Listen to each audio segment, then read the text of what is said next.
আজকে আমরা ক্যালোরিমিতি যে চ্যাপ্টারটা আছে সেটা শুরু করব। ক্যালোরিমিতির এই যে প্রথম শব্দ ক্যালোরি, ক্যালোরিটা এসেছে তাপের একক থেকে।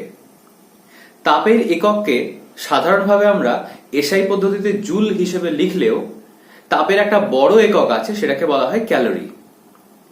আমরা সাধারণত যখন একটু বেশি কাজ করি বা তার ফলে যদি বেশি তাপ উৎপন্ন হয় বা আমাদের শরীর যদি বেশি পরিমাণ কোনো শক্তি সংগ্রহ করে কোনো জায়গা থেকে, তাহলে তার একককে আমরা ক্যালোরি দিয়ে হিসেব করি। যেমন কোনো খাবার খেলে আমাদের শরীরে কতটা শক্তি সঞ্চিত হয় সেটা আমরা ক্যালোরি দিয়ে হিসেব করি। তেমনি সাঁতার কাটলে বা দৌড়লে বা ক্রিকেট খেললে বা নাচ করলে আমাদের শরীর থেকে ঠিক কতটা শক্তি খরচ হয় সেটা আমরা যে একক দিয়ে হিসেব করি তার নামও ক্যালোরি। ক্যালোরির সাথে জুলের একটা হিসেব আছে, সেই হিসেবে আমি এখন যাচ্ছি না। আমরা এখন শিখব ক্যালোরিমিতি জিনিসটা কি। ক্যালোরিমিতি হচ্ছে তাপের আদান প্রদান করার যে বিজ্ঞান বা যে অধ্যায়, সেটাকেই বলা হয় ক্যালোরিমিতি। মনে রাখতে হবে একটা বডি থেকে বা একটা বস্তু থেকে অন্য বস্তুতে তাপ সঞ্চালিত হতে পারে, ট্রান্সফার হতে পারে, একটা বডি থেকে অন্য বডিতে ট্রান্সফার হতে পারে। এই যে তাপ সঞ্চালিত হচ্ছে, তাপ একটা বস্তু থেকে অন্য বস্তুতে চলে যাচ্ছে, এই যে চলে যাওয়া সেটা নির্ভর করে ওই দুটো বস্তুর তাপীয় অবস্থার উপর। আর এই তাপীয় অবস্থাটাকেই আমরা হিসেব করি তাপমাত্রা বা উষ্ণতা দিয়ে। মনে রাখতে হবে যে কোনো বস্তুর ভেতরে কতটা তাপ আছে সেটা নির্ভর করে তিনটে জিনিসের উপর। এক নম্বর হলো ওই বস্তুটার ভর। বস্তুর যদি ভর কম হয় তাহলে সেই বস্তুর মধ্যে তাপের পরিমাণটা কম হবে। আমি একটা জলের বোতল নিচ্ছি, এই জলের বোতলটার মধ্যে, এটা একটা 1 লিটারের জলের বোতল, 1 লিটারের জলের বোতলের মধ্যে যতটা তাপ ধরে রাখা যেতে পারে, আমি যদি 500 ml মানে হাফ লিটারের একটা বোতল নিতাম তাহলে তুলনামূলকভাবে কম পরিমাণ তাপ ধরে রাখা যেত। কিন্তু তাপ শুধু যে ভরের উপর নির্ভর করে তেমনটা নয়, তাপ আরো দুটো জিনিসের উপর নির্ভর করে।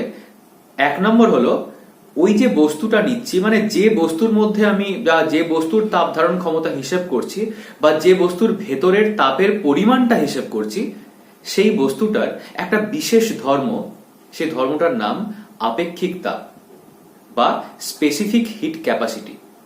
এই যে আপেক্ষিক তাপ, এটা একটা বস্তুর যা হবে অন্য বস্তুর তাই নাও হতে পারে যদি ভিন্ন ধরনের বস্তু হয়। যেমন জলের আপেক্ষিক তাপ যা, বরফের কিন্তু একই আপেক্ষিক তাপ নয়। আবার লোহার ক্ষেত্রে আপেক্ষিক তাপটা একদমই আলাদা। তাহলে আপেক্ষিক তাপ এমন একটা জিনিস যেটা একটা বস্তুর থেকে অন্য বস্তুতে পৃথক হয়।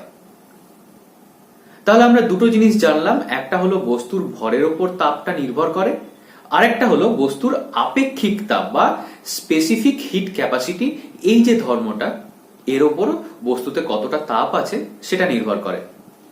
এছাড়াও আরো একটা জিনিসের উপর বস্তুর মধ্যে উপস্থিত তাপের পরিমাণটা নির্ভর করে, সেটা হলো ওই বস্তুটার তাপমাত্রার পরিবর্তন। মানে একটা বস্তু, একটা লোহার রড, সেই লোহার রডটা প্রথমে 20 ডিগ্রি সেলসিয়াস তাপমাত্রার মধ্যে ছিল। আমি সেই বস্তুটার তাপমাত্রা 5 ডিগ্রি বাড়িয়ে 25 ডিগ্রি সেলসিয়াস করলাম। এই যে আমি 5 ডিগ্রি বাড়াচ্ছি, তার জন্য যতটা তাপ ওকে দিতে হবে, আমি যদি 20 থেকে বাড়িয়ে 30 করতাম, মানে 10 ডিগ্রি তাপমাত্রা বাড়াতাম, তাহলে কিন্তু আমাকে আগের চেয়ে বেশি তাপ দিতে হতো। তার মানে তাপমাত্রার পরিবর্তনের ওপর কোনো বস্তুর মধ্যে উপস্থিত তাপের পরিমাণটা সরাসরি নির্ভর করে।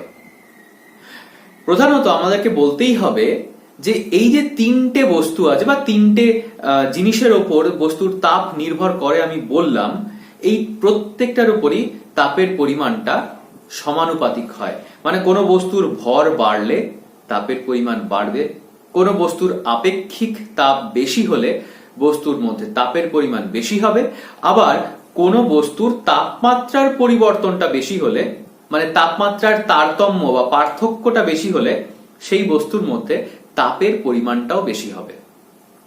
এখন আমরা এই যে তিনটে জিনিস শিখলাম, তাপকে যদি আমরা H বা Q দিয়ে প্রকাশ করি তাহলে বাকি যেগুলো আছে বস্তুর ভর তাকে M দিয়ে প্রকাশ করব।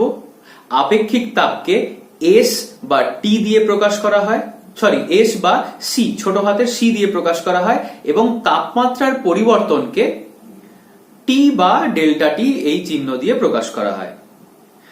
তার মানে কোনো বস্তুর ভেতরে কতটা তাপ আছে সেটা কিভাবে নির্ণয় করতে হয় সেই পদ্ধতিটা আমরা শিখলাম। কি করে শিখলাম? বস্তুর মধ্যে উপস্থিত তাপ সমান কোনো বস্তুর ভর গুণিত তার আপেক্ষিক তাপ গুণিত তাপমাত্রার পার্থক্য। এই তিনটের গুণফলটাই হলো বস্তুর মধ্যে উপস্থিত তাপের পরিমাণ। এখন এই বস্তুটা থেকে অন্য বস্তুতে তাপ যাবে নাকি অন্য বস্তু থেকে এই বস্তুতে তাপ আসবে সেটা কিন্তু নির্ভর করে কেবলমাত্র একটাই জিনিসের উপর, সেটা হচ্ছে ওই দুটো বস্তুর তাপীয় অবস্থা। তাপের পরিমাণের উপর কিন্তু নির্ভর করে না। একটা বস্তুতে 5 জুল তাপ আছে, অন্য বস্তুতে 50 জুল তাপ আছে। এটা দেখে আমি বলে দিতে পারবো না যে 50 জুল থেকে 5 জুলে তাপ ট্রান্সফার বা সঞ্চালিত হবে। এই যে তাপ সঞ্চালনটা সেটা নির্ভর করে একটাই জিনিসের উপর, সেটা হলো তাপমাত্রা বা বস্তুর তাপীয় অবস্থা। একটা বস্তুকে অন্য বস্তুর সাথে সংস্পর্শে আনলে, টাচ করিয়ে রাখলে, কন্ট্যাক্টে আনলে তখনই তাপের আদান প্রদান শুরু হয়। হবে কিনা, তাপের আদান প্রদান হবে কিনা সেটা নির্ভর করছে দুটো বস্তুর মধ্যে কোনটা বেশি গরম আর কোনটা কম গরম এটার উপরে। মনে রাখতে হবে যে কোনটাতে বেশি তাপ আছে আর কোনটাতে কম তাপ আছে সেটার উপর একদম নির্ভর করে না। নির্ভর করে কার উপর? কোনটা বেশি গরম আর কোনটা কম গরম, এই দুটো জিনিসের উপর। তার মানে দুটো বস্তুর মধ্যে তাপীয় অবস্থার উপর নির্ভর করে যে একটা বস্তু থেকে অন্য বস্তুতে তাপ যাবে না তাপ আসবে, নাকি কিছুই হবে না। যদি দুটোর তাপীয় অবস্থা একই রকম হয়, মানে প্রথম বস্তুর উষ্ণতা যত, দ্বিতীয় বস্তুরও যদি একই রকম উষ্ণতা হয়, তাহলে দুটো বস্তুর মধ্যে কোন রকম তাপীয় অবস্থার পরিবর্তন নেই বা পার্থক্য নেই। এই পার্থক্যটা না থাকার দরুন এই দুটো বস্তুর মধ্যে কোনো বস্তু থেকে অন্য বস্তুতে তাপের সঞ্চালন সম্ভব নয়। ক্যালোরিমিতি আমাদেরকে শেখাচ্ছে যে যদি এই রকম দুটো বস্তু সংস্পর্শে থাকে, দুটো আলাদা তাপীয় অবস্থায় বা আলাদা তাপমাত্রা আছে এমন দুটো বস্তু যদি সংস্পর্শে থাকে, তাহলে প্রথম বস্তু বা যেটা ঠান্ডা, তুলনামূলকভাবে ঠান্ডা বস্তু, গরম বস্তু থেকে যতটা তাপ সংগ্রহ করবে বা গ্রহণ করবে, গরম বস্তুটা ঠিক ততটা তাপই বর্জন করছে। ব্যাপারটা একটু গুছিয়ে বলি। আমার কাছে 5 টাকা আছে, আমার বন্ধুর কাছে কোনো টাকা নেই। এখন আমি কোনো একটা জিনিস কিনবো, আমি একটা চকলেট কিনবো। চকলেটটা 2 টাকা 50 পয়সা বা 2.5 টাকা করে পাওয়া যায় চকলেটটা। এখন আমার কাছে 5 টাকা আছে, আমি কি করব? আমি দুটো চকলেট কিনে নিজেও খেয়ে নিতে পারি।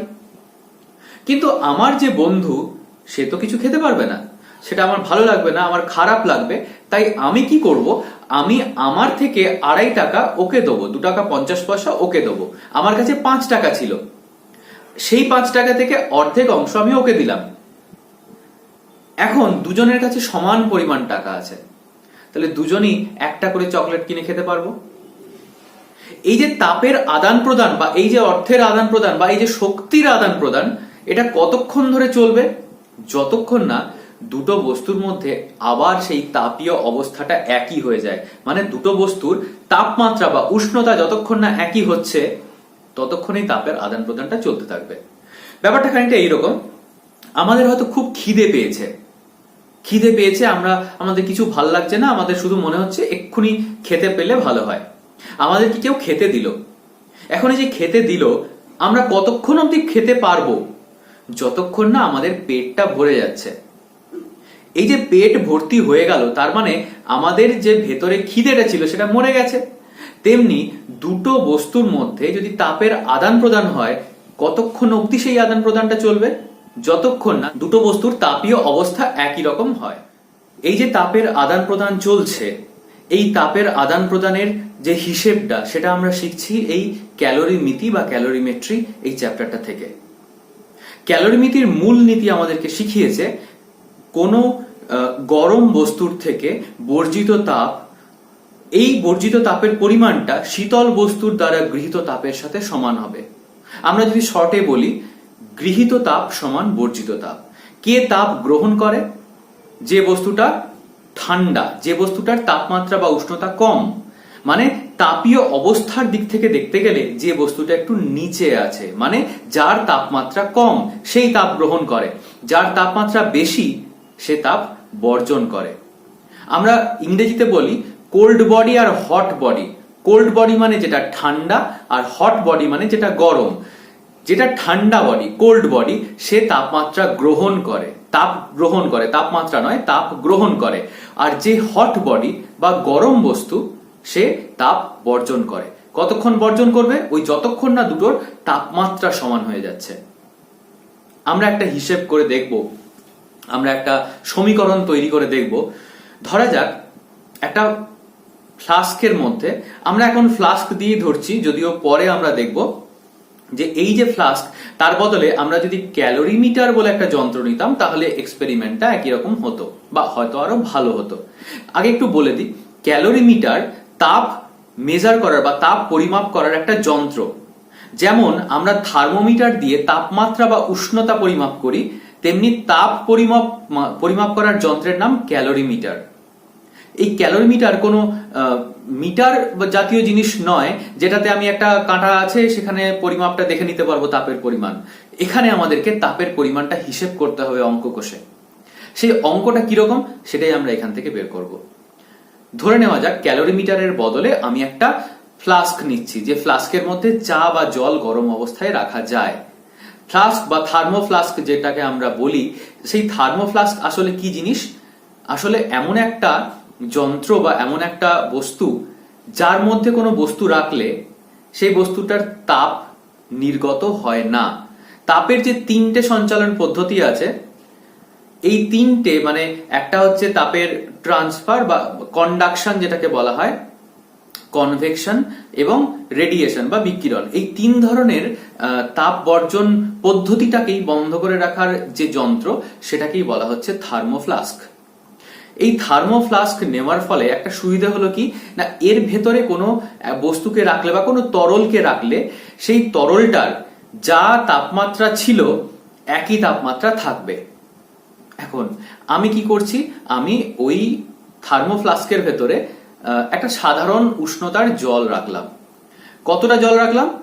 আমি ধরে নিচ্ছি 250 গ্রাম জল রেখেছি। 250 গ্রাম, লিটারে নয় কিন্তু, 250 গ্রাম। ঠিক আছে, যদিও 250 গ্রাম জল মানে 250 ml জলের প্রায় সমান হয়। এখন আমি একটা উনুনের মধ্যে বা গ্যাসে কন্টেনারের মধ্যে জল গরম করতে বসিয়েছি। এটা তো যেমন ছিল তেমনই আছে থার্মোফ্লাস্কের ভেতরে। এখন একটা জিনিস আমি ধরে নিই যে এই যে জলটা আমি থার্মোফ্লাস্কের ভেতর রাখলাম, কতটা জল রেখেছি? 250 গ্রাম জল। এই যে 250 গ্রাম, গ্রামটা কিসের একক? ভরের একক। ঠান্ডা জল যেটা সাধারণ তাপমাত্রায় আছে, তুলনামূলকভাবে ঠান্ডা জল, সেই জলটার ভর আমি ধরলাম m1, m নিচে 1। এই যে ভরটা, সেটা কার ভর? ঠান্ডা জলের, মানে শীতল বস্তুটার ভর।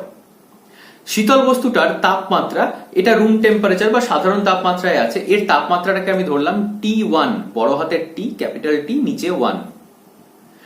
এবারে এই যে জলটার আপেক্ষিক তাপটাকে আমি C বা S যা হোক একটা ধরে নিতে পারি। যদিও এই আপেক্ষিক তাপ আমাদের হিসেবের মধ্যে কাজে লাগবে না, কারণ আমি আরেকটা যে তরল পদার্থ মেশাবো সেটাও জল। একই ধরনের যদি তরল হয় বা একই ধরনের বস্তু হয় তাহলে আপেক্ষিক তাপের পরিবর্তন হয় না। এখন আমি গ্যাসে একটা বাটিতে কিছুটা জল গরম করতে বসিয়েছি। সেই জলটা যখন গরম হয়ে ফুটতে শুরু করেছে, আমি সেই সময় থার্মোমিটার দিয়ে তার তাপমাত্রাটা মেপে নিলাম। দেখা যাচ্ছে তার তাপমাত্রা 100 ডিগ্রি সেলসিয়াস, জল ফোটে যে উষ্ণতায়। সেই পরিমাণ জল আমি 100 গ্রাম নিয়েছি, 100 গ্রাম মানে 100 ml জল ওই গরম অবস্থায় নিয়ে আমি থার্মোফ্লাস্কের ভেতর ঢোকাচ্ছি। থার্মোফ্লাস্কের ভেতর ঢোকালে কি হবে, থার্মোফ্লাস্কের যে জলটা ছিল তার তাপমাত্রা বাড়তে শুরু করবে। এইবারে যে বাড়লো, এই তাপমাত্রা বাড়তে বাড়তে কতক্ষণ বাড়বে, যতক্ষণ না দুটো জলের উষ্ণতা সমান হয়ে যাচ্ছে। গরম জল আমি নিয়েছি 100 গ্রাম, এই 100 গ্রামটা হলো ওই গরম জলের ভর। এই যে ভরটাকে আমরা ছোট হাতের M2 দিয়ে লিখছি, তাহলে গরম জলের ভর M2 সমান 100 গ্রাম। গরম জলের তাপমাত্রা যেটা আমরা থার্মোমিটার দিয়ে মাপলাম কত হলো, 100 ডিগ্রি সেলসিয়াস।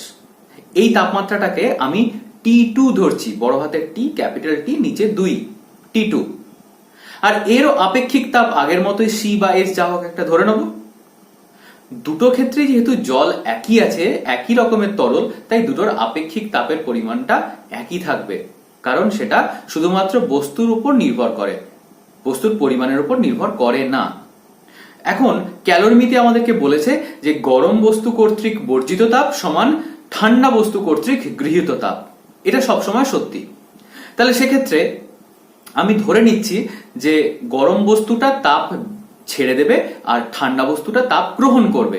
এখন গরম বস্তুটা কতক্ষণ তাপ ছাড়বে, গরম বস্তুটার তাপমাত্রা এখন T2 ডিগ্রি সেলসিয়াস, সেটা কমবে, কমে কমে কতক্ষণ আসবে, আমি ধরে নিচ্ছি যে দুটো মিশ্রণের সাম্যাবস্থায় তাপমাত্রা হবে T, বড় হাতের টি, শুধু টি ধরছি। তার মানে এদের অন্তিম তাপমাত্রা, ফাইনাল টেম্পারেচার যেটাকে আমরা বলছি, সেই তাপমাত্রাটা হচ্ছে T। ঠান্ডা জলের তাপমাত্রা ছিল T1 আর গরম জলের তাপমাত্রা T2, আর এদের মিশ্রণের কিছুক্ষণ পর তাপমাত্রা হবে T।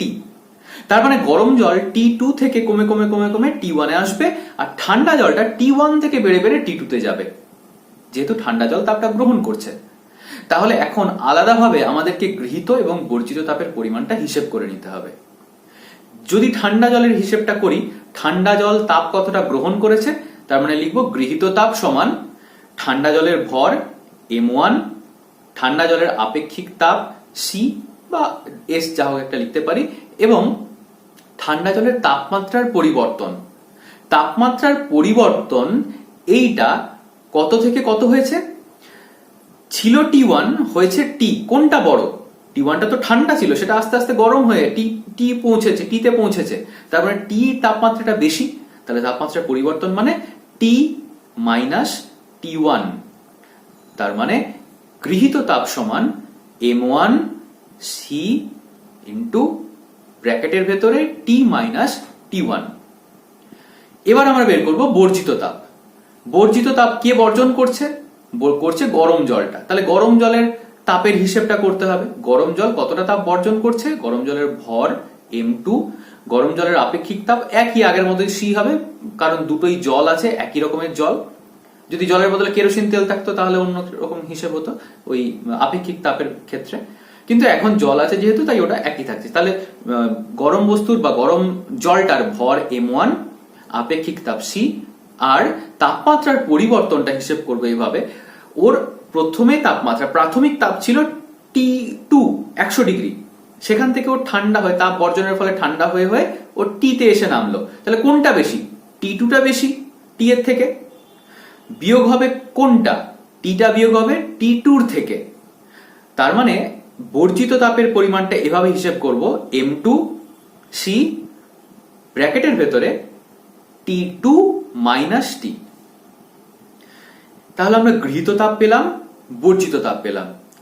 ক্যালোরিমিতি বলছে এই দুটো তাপের পরিমাণ সমান। তার মানে আমরা যে সমীকরণটা পেলাম সেই সমীকরণটা হবে M1 C T minus T1 সমান M2 C T2 minus T। এই হচ্ছে আমাদের ক্যালোরিমিতির মূল সমীকরণ বা ইকুয়েশন। এই ইকুয়েশন থেকে আমরা বিভিন্ন পরিমাণের মানে গরম জলের পরিমাণ, ঠান্ডা জলের পরিমাণ, মানে ভরের কথা বলছি, তাদের আপেক্ষিক তাপের মানটা যদি বসিয়ে দিই, তাহলে আমরা যেটা মানে আমাদেরকে যদি বের করতে বলে যে ওদের অন্তিম তাপমাত্রা কত হবে, সেটা হিসেব করে বের করে নিতে পারবো। কিভাবে, আমাদের প্রথম যে জলটা ছিল ঠান্ডা জল, তার ভর ছিল 250 গ্রাম, জলের আপেক্ষিক তাপ দেওয়া আছে, ঠান্ডা জলের ক্ষেত্রে প্রাথমিক উষ্ণতা ছিল 20°C, অন্তিম উষ্ণতা টি ধরেছি। গরম জলের ক্ষেত্রে প্রাথমিকভাবে ভর ছিল 100 গ্রাম। আপেক্ষিক তাপ তো একই জলের ক্ষেত্রে যা হয়, আর তাপমাত্রার পরিবর্তনটা হয়েছে কত থেকে? 100 থেকে, মানে T2 থেকে টি। তাহলে এই দুটো সমীকরণে যদি মানগুলো বসিয়ে দিই, তাহলে এই সিটা কেটে যাবে দুদিকে, কারণ দুটোই তো জল, একই রকম। ওখান থেকে আমি অন্তিম তাপমাত্রাটা খুব সহজেই বের করে নিতে পারবো। এই স্ক্রিনে যেরকমটা দেখানো হচ্ছে ঠিক একই পদ্ধতিতে আমরা অন্তিম তাপমাত্রা বের করে নিতে পারবো। এই হচ্ছে ক্যালোরিমিতি। ক্যালোরিমিতি প্রয়োগ করে আমি কোনো বস্তুর ক্ষেত্রে দুটো মিশ্রণের অন্তিম তাপমাত্রা বা অন্তিম তাপমাত্রা জানা থাকলে যে কোনো একটা মিশ্রণের প্রাথমিক তাপমাত্রা বা ভর বা আপেক্ষিক তাপ যাই দেবে না কেন আমরা সবটাই হিসেব করতে পারবো। তাহলে এই ছিল ক্যালোরিমিতি চ্যাপ্টারের প্রথমের পার্ট। আজ এতটা অবধি থাক, পরের দিন এর বাকি পার্টটা আমরা শুরু করব।